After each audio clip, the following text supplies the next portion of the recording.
सगरो जहनवाई झूमता लोक रंग के रहिया जो हेला गौआ जवरिया और लइका सियान दूरदर्शन के देखेला।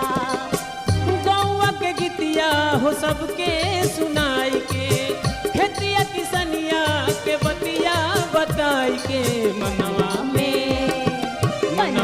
में सबके सजाए के लोक रंग में सबके सजाए के लोक रंग दीवाना बनौले बा मनवा में सबके समाए के लोक रंग दीवाना बनौले बा। बिल्कुल सही बात बा।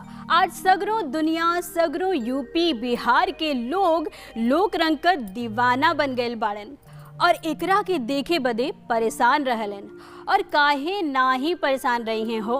हमारी कार्यक्रम होला ही इतना सुंदर इतना बढ़िया कि इतना बढ़िया बढ़िया गीत गवने आखिर कहाँ देखे के मिली। यही ठैया यही जगहिया लोक रंग सुरों के संग के मंच पे काहे से के देखा ताड़ू उत्तर प्रदेश का सबसे बड़का कार्यक्रम और शो बन गई बा हमनी के ही कार्यक्रम। इतना सुंदर सुंदर गीत गवने चल रहा बा कि दर्शक लोग के अपार झोली भर भर के प्यार मिलता। बिल्कुल संतोष जी, देखा यही लिए हमारे कार्यक्रम का नाम पड़ल है लोक रंग सुरों के संग।